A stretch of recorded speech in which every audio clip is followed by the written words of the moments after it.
Eshwari Bai Patel commission మరి దీని పేరు ఈశ్వరీబాయి పటేల్ కమిషనేనా అంటే కాదండి. దీని ఒరిజినల్ పేరు వేరే. ఎలాగైతే కొఠారి కమిషన్కు మనము బాగా గుర్తుపెట్టుకోండి, కొఠారి కమిషన్కు జాతీయ విద్యా కమిషన్ అని అంటామో మరి దీనికి కూడా ఒక పేరు ఉంది. ఈశ్వరీబాయి పటేల్ కమిషన్కు 10 సంవత్సరాల విద్యా ప్రణాళిక సమీక్ష అని గుర్తుపెట్టుకోండి. ఏదంటే 10 సంవత్సరాల విద్యా ప్రణాళిక సమీక్ష, రైట్, విద్యా ప్రణాళిక సమీక్ష కమిటీ అంటారు. 10 సంవత్సరాల విద్యా ప్రణాళిక సమీక్ష కమిటీ అంటారు. మరి ఈశ్వరీబాయి పటేల్ కమిషన్ ఎందుకు ఏర్పాటైంది అంటే 2 కారణాలు ఉన్నాయి. మనం ఏ కమిటీకి ఏ కమిషన్కైనా సరే ఫస్ట్ అది ఎలా ఏర్పాటైంది, ఎందుకు ఏర్పాటైంది, ఎప్పుడు ఏర్పాటైంది అనే ఒక విషయాన్ని నేర్చుకోవాలి. అవి సిఫారసు చేసిన అంశాలు నేర్చుకోవాలి. దానివల్ల ఏ ఫలితాలు వచ్చాయో నేర్చుకోవాలి. ఇలా ప్రతి కమిషన్ను మీరు ఇలాగ నేర్చుకుంటేనే గుర్తు పెట్టుకోగలరు. మరి 10 సంవత్సరాల విద్యా ప్రణాళిక యొక్క సమీక్ష అని పిలుస్తారు. ఇది మేజర్ పాయింట్ అని గుర్తుపెట్టుకోండి. మరి ఈ కమిషన్ రావడానికి ముఖ్య కారణం ఏంటంటే 1968 జాతీయ విద్యా విధానం అనేటువంటిది అన్ని రాష్ట్రాల్లో ఒకే విధంగా అమలు కావట్లేదు. ఏది అంటే గుర్తుపెట్టుకోండి, ఈశ్వరీబాయి పటేల్ కమిషన్ ఏర్పాటు కావడానికి ప్రధాన కారణాలు 2 ఏంటంటే అంటే 1968 జాతీయ విద్యా విధానం యొక్క సిఫారసులు అన్ని రాష్ట్రాల్లో ఒకే విధంగా అమలు కావట్లేదు. అదొక కారణం కాక మరొకటి కొఠారి కమిషన్ 1964-66లో వచ్చినటువంటి దౌలత్ సింగ్ కొఠారి యొక్క అంటే 5 సంవత్సరాలకు మనం విద్యా విధానాన్ని సమీక్షించుకోవాలని చెప్పింది. ఎన్ని సంవత్సరాలకు అంటే కొఠారి కమిషన్ ఎన్ని సంవత్సరాలకు మన యొక్క విద్యా విధానాన్ని సమీక్షించుకోవాలని చెప్పింది అంటే 5 సంవత్సరాలకు ఒకసారి సమీక్షించుకోవాలని చెప్పింది.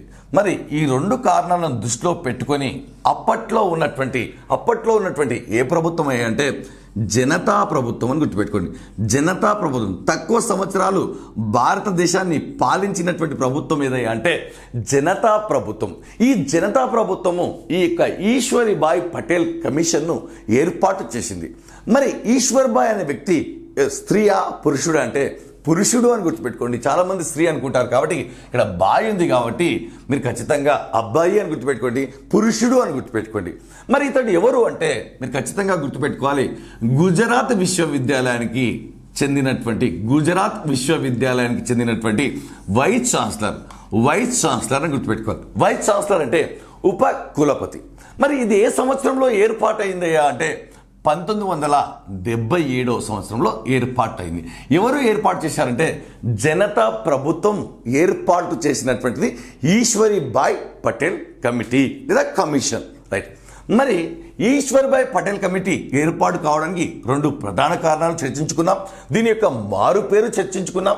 మరి ఇతడు ఎవరో చర్చించుకున్నాం, ఎప్పుడు ఏర్పాటైందో చర్చించుకున్నాం, ఎవరు చేశారో చర్చించుకున్నాం.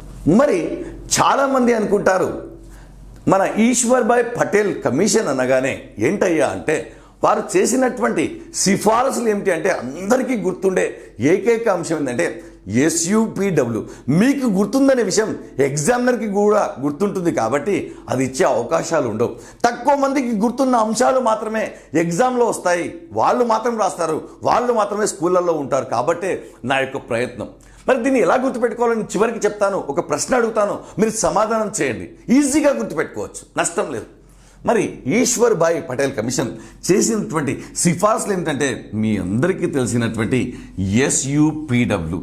SUPWని విస్తరించంటే socially useful productive work. Kothari commission ప్రతిపాదించినటువంటి పని అనుభవానికి ఒక ఉత్పాదకతను సమగ్రతను చేకూరుస్తూ SUPWను ప్రవేశపెట్టాలని చెప్పింది.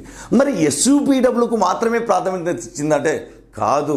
SUPWతో పాటు మరొక 2 అంశాలు అంటే మొత్తంగా 3 అంశాలకు ప్రాధాన్యత ఇచ్చింది. మరి అదేంటయ్యా అంటే మానవీయ శాస్త్రాలు, బాగా గుర్తుపెట్టుకోండి, మానవీయ శాస్త్రాలు మరియు విజ్ఞాన శాస్త్రాలు అని గుర్తుపెట్టుకోవాలి. అంటే 3 అంశాలకు ప్రాధాన్యత ఇచ్చింది. మానవీయ శాస్త్రాలు అంటే హ్యూమనిటిక్స్, మరి విజ్ఞాన శాస్త్రం అంటే సైన్స్. అంటే ఈ 3 అంశాలకు ప్రాధాన్యత ఇచ్చింది. కానీ మనం మాత్రం SUPW అని మాత్రమే నేర్చుకుంటాం. SUPW అంటే మీకు తెలుసు, సోషల్లీ యూస్ఫుల్ ప్రొడక్టివ్ వర్క్, సామాజిక ఉపయోగ ఉత్పాదక కృత్యం అని తెలుసు. మరి అంతేకాకుండా దాని గురించి ఒక మాట మాట్లాడుతూ ఏమని చెప్పిందంటే, ప్రాథమిక పాఠశాలలో 1 నుంచి 5వ తరగతి వరకు ఎస్యూపీడబ్ల్యూతో పాటుగా సమాజ అభివృద్ధి కార్యక్రమాలకు పాఠ్యాంశాలకు సంబంధించి టైం టేబుల్లో 20% కేటాయించమని చెప్పింది. 20% కేటాయించమని చెప్పింది. 20%. మీరు కేవలం ఎస్యూపీడబ్ల్యూకి మాత్రమే కాదు, 1 నుంచి 5వ తరగతి వరకు ఉన్నటువంటి టైం టేబుల్లో ఎంత శాతం అంటే 20% ఎస్యూపీడబ్ల్యూ మరియు సమాజ అభివృద్ధి కార్యక్రమాలకు కేటాయించండి అని చెప్పింది. మరియు 6 నుండి 10వ తరగతి వరకు ఉన్న 32 గంటలలో వారానికి ఖచ్చితంగా 6 గంటలు కేటాయించాలని చెప్పింది. దేనికంటే ఎస్యూపీడబ్ల్యూకి 6 గంటలు కేటాయించమని చెప్పింది. ఏ క్లాస్కి అయ్యా అంటే 6 నుంచి 10వ తరగతి వరకు. మరియు రెండవ సిఫారసు గురించి మాట్లాడుతున్నాను. ఇది ఏం చేసిందయ్యా అంటే, ఎన్సీఈఆర్టీ వారి యొక్క దశల వారీగా ఎన్సీఆర్టీ వారి యొక్క విద్యా లక్ష్యాలు ఏమిటి, పాఠ్య ప్రణాళికలు ఏమి తయారు చేస్తున్నారు, పాఠ్య పుస్తకాలు ఏమి తయారు చేస్తున్నారు, దానిపై సమీక్ష నిర్వహించింది. అంటే మీకు అర్థమైపోయింది, పాఠ్య పుస్తకాలు జాతీయ స్థాయిలో హిందీ మరియు ఇంగ్లీష్లలో తయారు చేసే సంస్థ ఎన్సీఆర్టీ.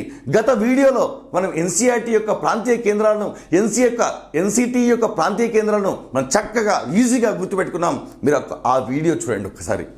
మరియు మేజర్ పాయింట్ రికమెండేషన్ చూస్తే కనుక సింపుల్గా రైట్, 8వ తరగతి నుంచి బాగా గుర్తుపెట్టుకోండి, 8వ తరగతి నుంచి ఇంగ్లీషును ప్రవేశపెట్టమని చెప్పింది.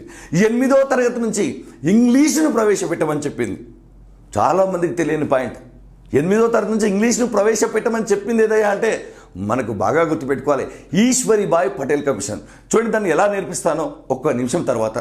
మరియు అంతేకాకుండా మీరు గుర్తుపెట్టుకోవాలి, ఇంటి పని గురించి మాట్లాడింది. 1 నుంచి 5వ తరగతి వరకు ఇంటి పని అవసరం లేదని చెప్పింది. 1 నుంచి 5వ తరగతి వరకు ఇంటి పని అంటే హోంవర్క్ అనేటువంటిది అవసరం లేదు అని చెప్పినటువంటి కమిషన్ ఏదయ్యా అంటే ఈశ్వరీబాయి పటేల్ కమిషన్.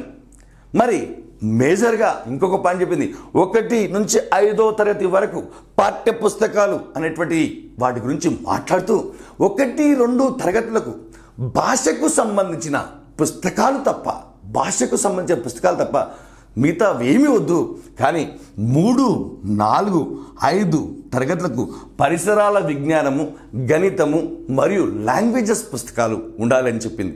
పరిసరాల విజ్ఞానము, గణితం లాంటి పుస్తకాలు ఉండాలని చెప్పింది. అది కామన్ పాయింట్, అందరూ చెప్పినటువంటిదే. మరి మేజర్గా ఇంకొక పాయింట్ ఇది చూడండి ఒకసారి, బహువిధ ప్రవేశ విధానాన్ని ప్రవేశపెట్టాలి. బహువిధ ప్రవేశ విధానము అంటే ఏమిటి? ఇది మేజర్ పాయింట్. ఇవన్నీ కొత్త పాయింట్లే మాట్లాడుకుంటున్నాం. మీకు ఎస్యూపీడబ్ల్యూ తెలుసు, బట్ మానవీయ శాస్త్రాలు, విజ్ఞాన శాస్త్రాల గురించి తెలియదు చాలామందికి. మరి టైం టేబుల్లో 20% కేటాయించమని చెప్పింది. ఎవరికి? 1 నుంచి 5వ తరగతి వరకు. మరియు దేనికి? సమాజ అభివృద్ధి కార్యక్రమాలకు కూడా. మరి 6 నుంచి 10వ తరగతి వరకు ఉన్న 32 గంటల్లో రోజుకు 1 గంట అంటే 6 గంటలు కేటాయించమని చెప్పింది ఎస్యూపీడబ్ల్యూకు మాత్రమే. మరి అదేవిధంగా ఎన్సీఆర్టీ వారి యొక్క పుస్తకాలను సమీక్షించింది. రేపు ఈశ్వరీబాయి పటేల్ కమిషన్ దేన్ని సమీక్షించింది? ఎన్సీటీయా, ఎన్సీఈఆర్టీయా, యూజీసీయా అంటే ఎన్సీఈఆర్టీ అని గుర్తుపెట్టుకోవాలి. మరి ఇంటి పని అవసరం లేదనేది ఎవరికంటే 1 నుంచి 5వ తరగతి, 1, 2 తరగతులకు భాషకు తప్ప మిగతా పుస్తకాలు అవసరం లేదు, ఖచ్చితమైన టైం టేబుల్ అవసరం లేదు.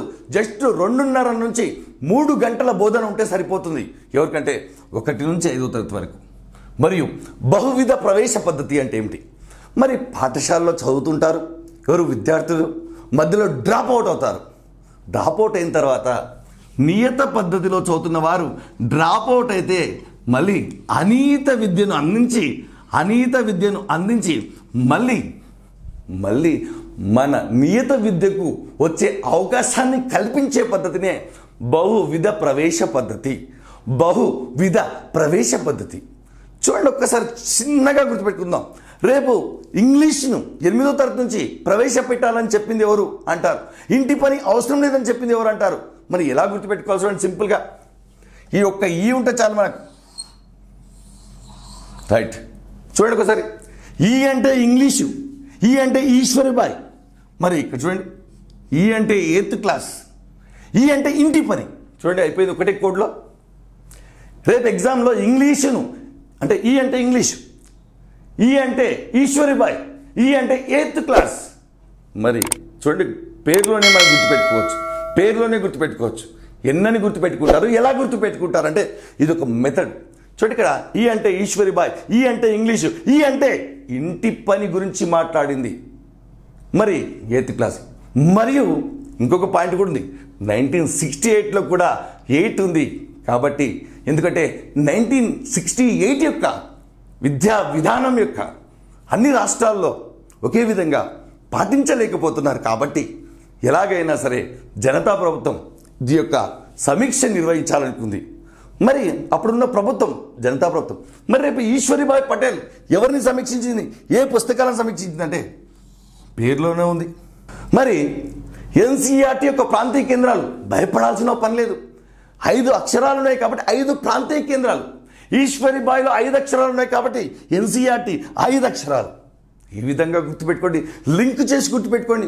మీరు ఎలా గుర్తుపెట్టుకున్నారో ఎవ్వరు అడగరు, ఎందుకు గుర్తు పెట్టుకోలేదో ఖచ్చితంగా అడుగుతారు. కాబట్టి మీరు ఎలాగైనా గుర్తుపెట్టుకోండి, ఫైనల్గా గుర్తుపెట్టుకోండి. మన ఛానల్ సబ్స్క్రైబ్ చేయండి.